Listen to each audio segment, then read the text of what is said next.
Halo sahabat jahit, bagaimana cara menangani pelanggan yang marah? Tips ini mungkin sangat dibutuhkan untuk teman-teman yang memiliki usaha, apapun itu usahanya. Apalagi seperti penjahit yang sering menghadapi pelanggan komplain sambil marah-marah. Simak terus sampai selesai.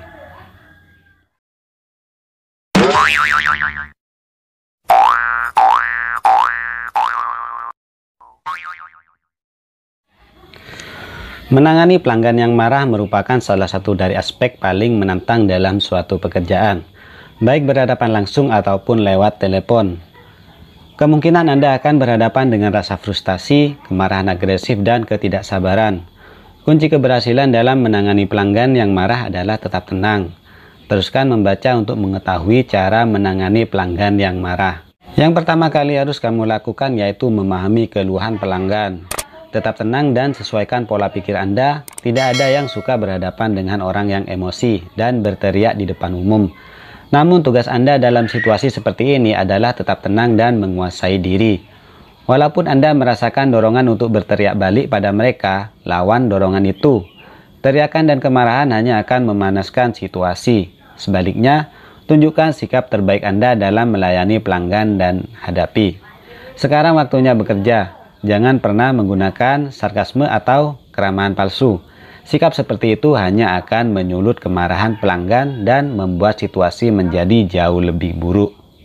Selanjutnya yaitu dengarkan baik-baik apa yang dikatakan pelanggan.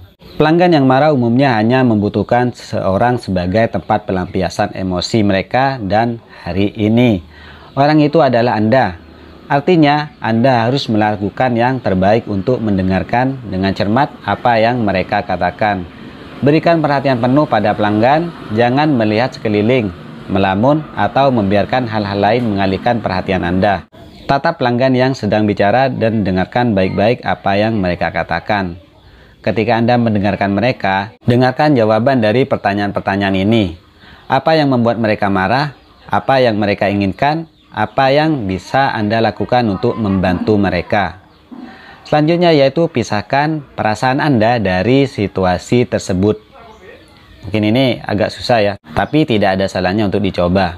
Bila seorang pelanggan sangat marah, ia mungkin akan mengatakan sesuatu atau banyak hal yang sangat kasar. Perlu diingat bahwa Anda tidak boleh tersinggung. Ia marah pada bisnis, produk, atau layanan yang mereka dapatkan. Mereka tidak marah pada Anda sebagai pribadi.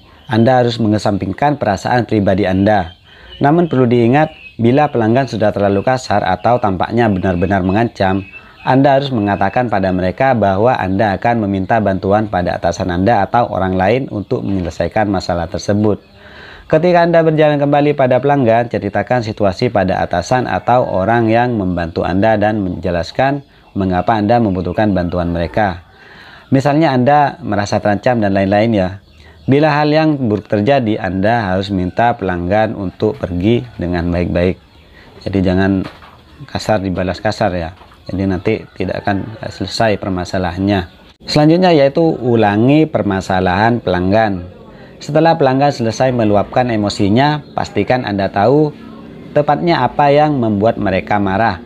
Bila Anda merasa belum jelas, ulangi apa yang membuat mereka marah berdasarkan apa yang Anda tangkap.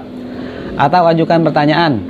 Mengulang kembali permasalahan tersebut kepada pelanggan akan menunjukkan pada mereka bahwa Anda benar-benar mendengarkan. Dan juga untuk memastikan masalah apa yang harus diperbaiki. Cara bagus untuk memastikan bahwa Anda mengetahui dengan jelas permasalahannya adalah menggunakan kata-kata yang tenang dan terkendali seperti saya mengerti Anda marah dan memang benar jasa yang saya berikan kurang berkenan di hati Anda. Contohnya seperti itu ya. Selanjutnya yaitu bersimpatilah secara aktif. Menunjukkan simpati akan membantu pelanggan memahami bahwa Anda benar-benar berusaha menolong mereka.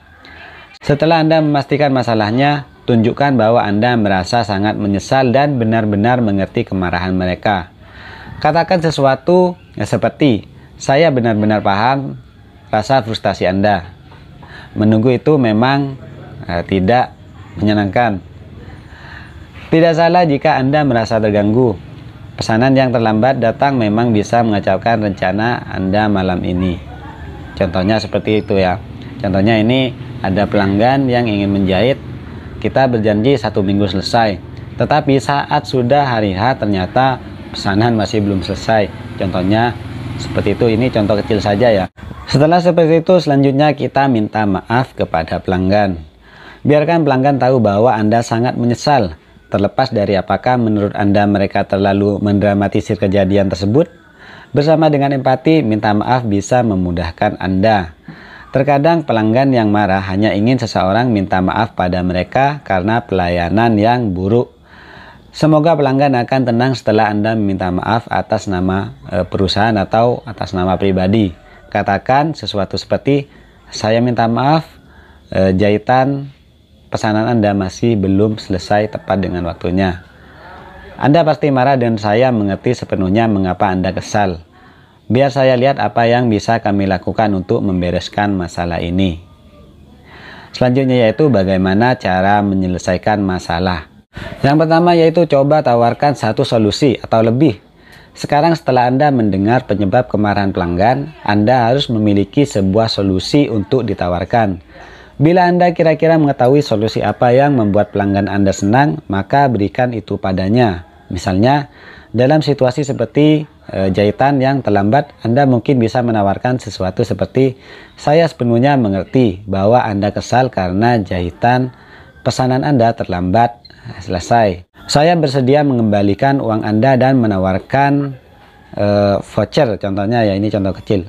Untuk jahitan selanjutnya gratis 1 kali, contohnya seperti itu ya.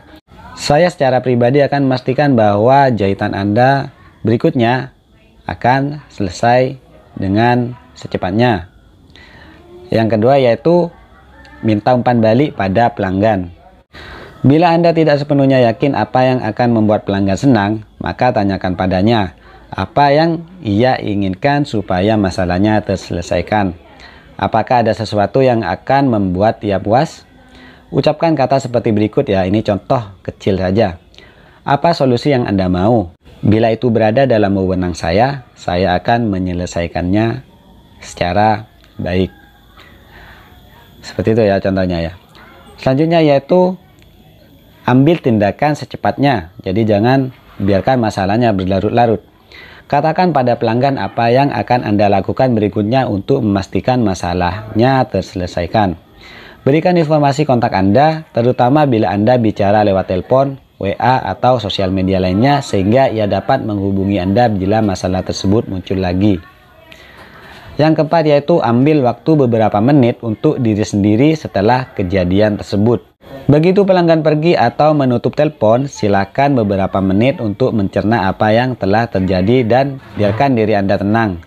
Walaupun pelanggan pergi dengan hati senang, situasi semacam ini tetap bisa menyebabkan stres ya untuk kita. Ambil beberapa saat untuk melepaskan ketegangan dan jernihkan pikiran Anda. Selanjutnya yaitu yang kelima, tindak lanjut. Hubungi pelanggan tersebut setelah masalah selesai. Tanyakan apakah semuanya berjalan lancar. Kalau bisa, lakukan usaha lebih dan mengirim permintaan maaf yang ditulis tangan atau memberi potongan harga untuk pesanan selanjutnya. Sedikit tips untuk teman-teman semua. Jangan masukkan keluhan mereka dalam hati, bahkan bila keluhan tersebut tentang kinerja Anda. Bila Anda merasa terlibat secara emosional dalam masalah itu, lebih baik Anda mundur dan biarkan pegawai lain menangani situasi tersebut. Pikirkan bagaimana menyelesaikan masalah yang Anda inginkan bila Anda sendiri yang memiliki keluhan. Kemudian perlakukan pelanggan Anda yang marah sebagaimana Anda ingin diperlakukan. Keluhan pelanggan bisa menjadi kendaraan untuk retensi pelanggan. Bila Anda menangani pelanggan dengan tepat dan mengajukan permintaan maaf secara efektif, Anda bisa mengubah negatif menjadi positif. Salah satu teknik untuk membantu Anda supaya tidak memasukkan keluhan dalam hati adalah dengan mengingatkan diri sendiri bahwa walaupun opini pelanggan itu dalam tanda kutip penting, tetapi jauh bila dibandingkan dengan opini keluarga dan teman-teman Anda. Ingatkan diri Anda bahwa Anda tidak berkenan mengizinkan seorang asing mengacaukan hari ini, atau jam, atau bahkan hanya 1 menit dalam hidup Anda. Ada beberapa pelanggan yang memang terkenal selalu mengeluhkan segala sesuatu. Bila Anda berhadapan dengan pelanggan seperti itu, cobalah berdiskusi dengan teman dekat Anda, keluarga Anda, apakah klien ini menguntungkan untuk perusahaan atau untuk pribadi, atau apakah mungkin layak bila dilepaskan. Waktu yang terbuang untuk satu klien seperti ini lebih baik didedikasikan untuk pelanggan, dalam kutip sebenarnya ya. Bila Anda tidak bisa memberi pelanggan apa yang diinginkan, beri mereka sesuatu yang gratis. Ini kalau soal gratis biasanya pelanggan senang. Anda mungkin membutuhkan persetujuan dari keluarga ya. Mungkin usaha yang Anda kerjakan yaitu usaha keluarga, jadi bisa keluarga jika dalam perusahaan mintalah persetujuan pada manajer Anda untuk menyelesaikan masalahnya. Perlu Anda ingat bahwa keamanan Anda, rekan kerja Anda, dan pelanggan lain lebih penting. Bila seorang pelanggan melewati batas dengan melakukan kekerasan, kasar, dan mengancam, segera hubungi keamanan dan informasikan pada atasan Anda atau pada keluarga Anda ya, jika usahanya milik keluarga. Kebanyakan perusahaan lebih memilih kehilangan satu pelanggan yang berbahaya daripada merugikan karyawan, vendor, pelanggan lain, atau yang terburuk bahkan keberlangsungan bisnis itu sendiri. Demikian tips bagaimana cara menghadapi pelanggan yang marah. Semoga tips ini bisa memberikan solusi jika sewaktu-waktu kamu berada pada posisi ini. Hadapi permasalahan dengan bijak. Saya ingat satu pepatah, karena nilas titik rusak susu sebelaga, yang artinya hanya karena satu kesalahan kecil dapat menyebabkan semuanya salah. Siapa yang dianggap semuanya salah? Tentu saja kita. Karena kalau pelanggan marah, tahu sendiri kan. Yang jelas intinya kita harus sabar. Karena orang sabar disayang Tuhan. See you next time. Assalamualaikum warahmatullahi wabarakatuh.